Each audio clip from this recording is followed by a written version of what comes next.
Philippe Lorino. Bonjour Jean-Philippe. Philippe Lorino, vous êtes professeur émérite à ESSEC Business School. Philippe Lorino, on ne vous présente plus. Voilà, vous êtes l'auteur de Contes et récits de la performance, entre autres ouvrages qui ont beaucoup marqué nombre de dirigeants. Aujourd'hui, vous coordonnez avec Jonathan Sambugaro, Émilie Lanciano et Anthony Husneau, pratique de travail et dynamique organisationnelle, Presse Université de Laval, et vous poursuivez votre long cheminement, votre long compagnonnage avec l'approche pragmatiste. Vous êtes convaincu que là se jouent des choses, des sujets absolument majeurs.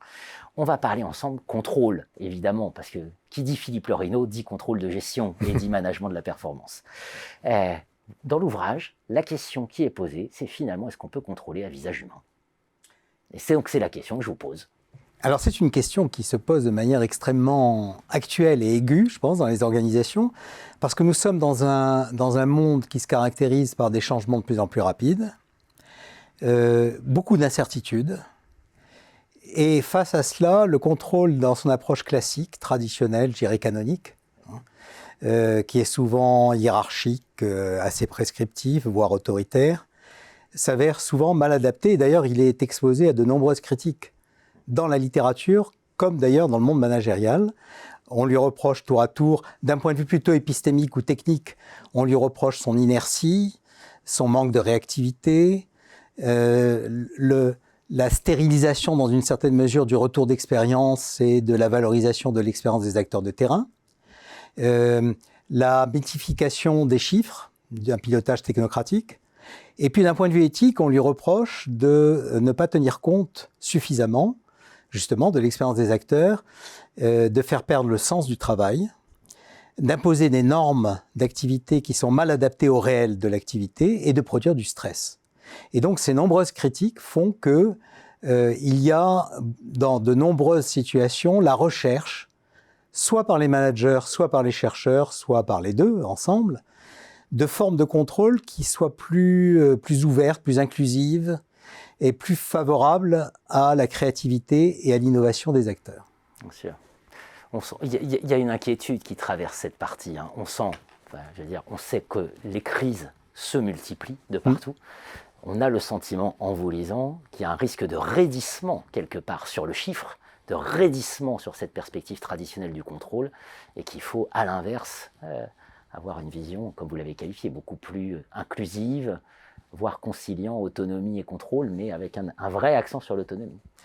Avec un vrai accent sur l'autonomie. Malheureusement, les expériences, l'expérimentation, de formes de contrôle différentes, qui s'est notamment développée dans le cadre de formes d'organisation qu'on pourrait qualifier d'alternatives. Elles ne sont pas nécessairement très nouvelles, parce que quand on parle de coopérative, il y a une longue histoire du mouvement coopératif derrière nous, mais on voit se développer des formes d'organisation alternatives qui tentent de prendre en compte, dans la structure organisationnelle, de prendre en compte ces caractéristiques du monde que je décrivais, incertitude, changement rapide, etc. Et ces formes d'organisation alternative se heurtent, évidemment, à l'inadéquation du contrôle traditionnel, directif, hiérarchique, un peu lourd, etc. Et dans le cadre de ces formes d'organisation alternative, il y a donc aussi une recherche de formes de contrôle alternatives et qui soient plus ouvertes, plus inclusives. Et ce que l'on constate, et c'est ce que d'ailleurs certains auteurs ont étudié dans l'ouvrage, ce que l'on constate, c'est il y a ce qu'on pourrait appeler une sorte de plafond de verre, quelque part. On développe l'autonomie des équipes, on développe la transparence de l'information, on tente de faire de l'empowerment, d'alléger le contrôle, d'alléger la hiérarchie, mais il y a un moment où on affronte tacitement, pourrait-on dire, les limites. Il y a des décisions de nature stratégique, des grands choix qui semblent toujours rester l'apanage d'une petite minorité au sein de l'organisation. C'est ce que j'appelle ce plafond de verre. Très grande difficulté à aller au-delà de cette limite.